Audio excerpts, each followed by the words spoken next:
अस्सलाम वालेकुम स्टूडेंट, उम्मीद है कि आप सब अल्लाह के फजल करम से खैर खैरियत ठीक ठाक होंगे। आज की नई क्लास में आप सबको खुशामदीद। जैसा कि आपको सामने नज़र आ रहा है कि आज हमने जो टॉपिक पढ़ना है वो रॉ मूवमेंट के बारे में है। स्टैटिस्टिक्स का ICS पार्ट 1 का हम बुक है वो पढ़ रहे हैं। तो अपने टॉपिक की तरफ जाने से पहले जिन्होंने अभी तक चैनल को लाइक और सब्सक्राइब नहीं किया वो चैनल को लाइक और सब्सक्राइब कर दें और वीडियो को शेयर किया करें ताकि इससे आपके दोस्तों को और स्टूडेंट का भी फ़ायदा हो। अपने टॉपिक की तरफ आते हैं। तो जो आज का हमारा टॉपिक है वो है रॉ मूवमेंट के बारे में। रॉ मूवमेंट क्या होती हैं? Raw movement are of different type. Raw movement different type की होती हैं। कौन कौन सी होती है? एक फॉर सैम्पल डाटा के लिए होती है और एक फॉर पॉपुलेशन डाटा के लिए। अब फॉर सैम्पल डाटा में क्या होती है? The first 4 raw movement are कौन कौन सी होती हैं? M1 प्राइम होती है, M2 प्राइम होती है, M3 प्राइम होती है और M4 प्राइम होती है। ये जब आपको पास सैम्पल डाटा गिवन होगा तो आपने किसे डिनोट करनी है? M1 प्राइम से, M2 प्राइम से, M3 प्राइम से और M4 प्राइम से। फॉर पॉपुलेशन डाटा के मतलब कि जब आपके पास पॉपुलेशन डाटा गिवन होगा तो द फर्स्ट 4 मूवमेंट और कौन सी होंगी? μ1 प्राइम, μ2 प्राइम, μ3 प्राइम और μ4 प्राइम होगी। सिंपल सा ये आपको रॉ मूवमेंट के आपके बारे में पता चल गया होगा कि उसमें आपको क्या चीज़ होती है? एक सैम्पल डाटा दिया होता है और एक होता है पॉपुलेशन डाटा। सैम्पल डाटा में आपको किससे डिनोट करेंगे? M1 प्राइम से, M2 प्राइम से, जो इसके ऊपर डैश लगी होती है इसको हम प्राइम कहते हैं। और फॉर पॉपुलेशन डाटा में किससे डिनोट करेंगे? μ1 प्राइम से, μ2 प्राइम से और μ3 प्राइम से। सिंपल है, इसमें कोई मुश्किल काम नहीं है। उसके बाद जो अगला हमारा टॉपिक है वो होता है raw movement about the arbitrary origin. इसमें मैंने अभी आपको बता रहा हूँ कि इसमें जब d = x - a मतलब d की वैल्यू इस तरह दी हुई हो तो इसमें हम किस तरह निकालते हैं? M1 प्राइम किस तरह निकालते हैं? Equal to summation f d divided by summation f। अब इसके बाद करना है M2 प्राइम, M3 प्राइम और M4 प्राइम निकालना है। क्या निकालना है? अब ये फार्मूला लगाया। अब स्केयर है तो यहाँ पे स्केयर आ जाएगा। अब यहाँ पे 3 है तो यहाँ पे 3 आ जाएगा। M4 है मतलब M4 प्राइम है तो ये आ जाएगा, उसके ऊपर 4 आ जाएगा। सिंपल सा ये टोटल फार्मूले ये आपको याद करने होंगे। तो ये इस तरह आप याद कर सकते हैं। एक फार्मूला याद करें उसके साथ 3 फार्मूले आपके खुद ब खुद ही बन जाएंगे। अब जो इससे आगे टॉपिक है वो हमारा है relation between the mean movement on the raw movement के। रिलेशन बिटवीन मीन मूवमेंट का रॉ मूवमेंट में क्या आता है? तो ये इंपॉर्टेंट टॉपिक है, ये आपको लाजमी करना होगा क्योंकि इसमें पेपर में पूछा जा सकता है लाजमी। अब ये आपको कहेगा find the relation between the mean movement वगैरह, इस तरह किसी टाइप के क्वेश्चन है। आगे हम करेंगे भी, देखेंगे कि किस तरह पूछे जा सकते हैं। तो M1 हमेशा जो होता है वो आपका किसके इक्वल होता है? M1 जो होता है आपका हमेशा 0 को इक्वल होता है। M2 का क्या फार्मूला होता है? M2 इक्वल टू M2 का प्राइम माइनस M1 का प्राइम का स्केयर, ये फार्मूला होता है। M3 का फार्मूला क्या होता है? M3 prime minus 3 M1 prime M2 prime plus 2 M1 prime का क्यूब। M4 का फार्मूला क्या होता है? M4 equal to M4 prime minus 4 M1 prime M3 prime plus 6 M1 prime का square M2 prime minus 3 M1 prime का 4। Simple सा तरीका है, ये आपको फार्मूला याद करने पड़ेंगे लाजमी। इन फार्मूलों के बगैर आपको क्वेश्चन नहीं होंगे। अगर ये फार्मूला याद करेंगे तो जितने आगे हमारे टॉपिक मतलब 1-2 टॉपिक जो भी हैं इसका मूवमेंट के लिहाज से तो वो आप सिंपली तरीके से कर लेंगे। अब देखें अगला आता है रॉ मूवमेंट अबाउट x = 0। जब हमारा x = 0 होगा रॉ मूवमेंट अबाउट x = 0 तो इसमें हमारे पास फार्मूले क्या होंगे? M1 प्राइम किसका करेंगे? Summation f of x equal to summation f, और ये किसके इक्वल होता है? हमेशा मीन के इक्वल होता है। अब मैंने सिंपल आपको बताया जिस तरह f d का बताया था इसी तरह इसका भी बताता हूँ। M2 M3 और M4 किस तरह निकालना है? आपने देखें M1 का फार्मूला लिख लिया। उसके बाद अगली में यहाँ पे 2 है तो यहाँ पे 2 लिखेंगे, यहाँ पे 3 है तो 3 लिखेंगे, M4 है तो M4 लिखेंगे। सिंपल सा तरीके। अब आगे इसकी एक चीज़ है जो आपको बतानी थी। When the magnitude of the given observation is small it is convention to calculate the set of movement called raw movement about 0। तो ये चीज़ जो होती है ये आपको क्या कहते हैं? इसको हम कहते हैं रॉ मूवमेंट अबाउट 0 कहते हैं। सिंपल सी चीज़ें हैं, ये याद करने वाली चीज़ें हैं, इसलिए हम इसको देखी जा रहे हैं और मैं आपको बता रहा हूँ कि आपने ये याद किस तरह करनी है। आगे हमारा आता है raw movement in class interval unit. क्या कहता है? क्लास इंटरवल यूनिट के जब आपको u गिवन हो u equal to x minus a, ये आपको पता है क्या चीज़ होती है। जब ये हो तो उसका आपने किस तरह सॉल्व करना है। इसके लिए प्राइम किस तरह हो जाएगा?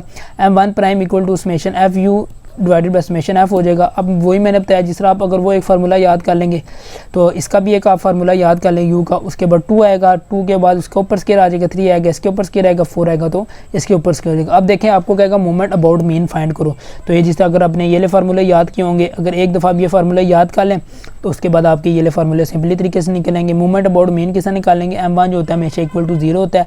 टोटल इल्म में h स्केयर, अगर यहाँ पे M2 है तो यहाँ h स्केयर से मल्टीप्लाई करेंगे, यहाँ पे M3 है तो h क्यूब से मल्टीप्लाई करेंगे, M4 है तो h 4 से मल्टीप्लाई करेंगे। बाकी ये वाले फार्मूले और जो भी हमने पीछे ये वाले फार्मूले पढ़ते हैं बिल्कुल A to Z सेम है। इसलिए मैं आपको कह रहा हूँ कि अगर आप वाले फार्मूले पीछे निकाल लेंगे तो ये वाले फार्मूले जो आपके लिए कोई मुश्किल नहीं होंगे। तो अब आगे चलते हैं हम अपने एग्जांपल की तरफ।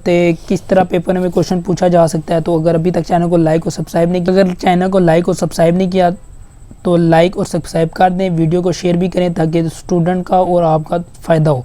अब देखते हैं समेशन एफ इक्वल टू 165 दे दिया, ये सारी वैल्यू आपके सामने गिवन है। कह रहा है compute first for movement about the arbitrary origin X equal to 9 दे दिया and convert into the movement about mean.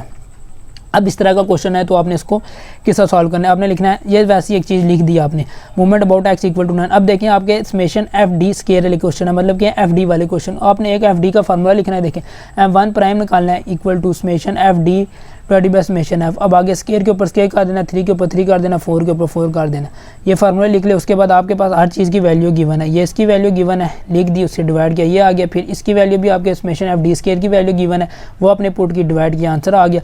F D square की भी, एफ डी क्यूब की वैल्यू गिवन है, उसको डिवाइड किया और सॉल्व किया और आंसर आ गया आपका। समेशन एफ डी 4 की वैल्यू गिवन है, उसको डिवाइड किया और स्केयर किया तो आपका आंसर आ गया। अब आखिर में कह रहा है जी इन जितनी भी आपने ये आंसर निकाले उसको कन्वर्ट करो मूवमेंट अबाउट मीन में।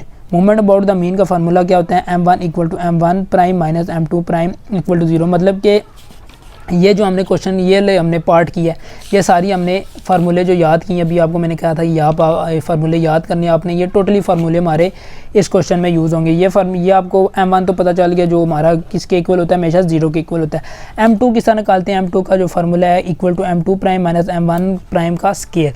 तो आपने टोटली M2 प्राइम का भी आपके पास आंसर है निकला हुआ और M1 प्राइम का भी उसका स्केयर लेना है और सॉल्व करना है तो 7.88 आ जाएगा। इसी तरह M3 किस तरह निकालेंगे, M3 prime minus 3 M1 prime M2 prime plus 2 M1 का क्यूब। तो आपने M3 प्राइम का आंसर आपके पास गिवन है, आपने पुट कर लेना है, माइनस लिखना है 3 M1 प्राइम का भी, M2 प्राइम का मल्टीप्लाई करेंगे, उसके बाद प्लस 2 M1 प्राइम का भी आंसर है और 3 से करेंगे, उसके बाद इसको सॉल्व करेंगे तो माइनस 4.03। अब इसमें आपको ये जो मैंने आपको पीछे वो बताई थी M3 जब नेगेटिव हो तो सिमेट्रिकल होता है, पॉजिटिव हो तो क्या होता है और नेगेटिव हो तो क्या होता है। अब वो हमारे पास यहाँ पे यूज़ हो रहा है, M3 इज़ नेगेटिव होगा, the distribution is negatively skewed होगी। ये देखें अब आपको समझ आ रही होगी कि मैंने वो पीछे क्यों पढ़ाया था। अब M4 निकालेंगे, M4 किस तरह, M4 equal to M4 prime minus 4 M1 prime M3 prime plus 6 M1 prime का स्केयर M2 प्राइम माइनस 3। ये फार्मूला है इसका, इस फार्मूले में वैल्यू पुट करेंगे और सिंपली सॉल्व करेंगे तो आपका ये आंसर निकल आएगा। टोटली ये चीज़ है, इसमें और कोई मुश्किल इसमें नहीं है जो आपके लिए बहुत मुश्किल हो और आपको समझ ना आ रहा हो।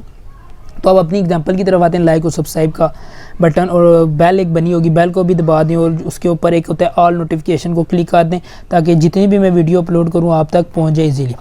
अब ये देखें, अब इसमें क्या दे दिया, उसमें एफ डी दिया हुआ था, यहाँ पे एफ एक्स दे दिया और कह रहा है calculate for movement about the mean.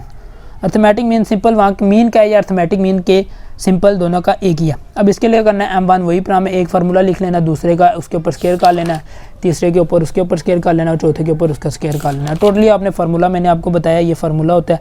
उसके बाद वैल्यू आपको गिवन है, वैल्यू पुट करनी है, ये आंसर आ जाएगा, इसकी वैल्यू पुट करेंगे, ये आंसर आ जाएगा, उसके बाद ये वैल्यू पुट करेंगे, ये आंसर आ जाएगा, उसके बाद इसकी पुट करेंगे तो ये वैल्यू पुट की, तो उसके बाद ये किया तो सॉल्व किया तो आंसर आ गया। अब movement about the arithmetic mean का फार्मूला क्या होता है जो हमने पीछे पढ़ा, बिल्कुल सिंपली टाइप का क्वेश्चन है, मैंने इसलिए कहा कि आप ये याद कर लें क्योंकि ये पेपर में पूछा जा सकता है, इसलिए मैं आपको कह रहा हूँ।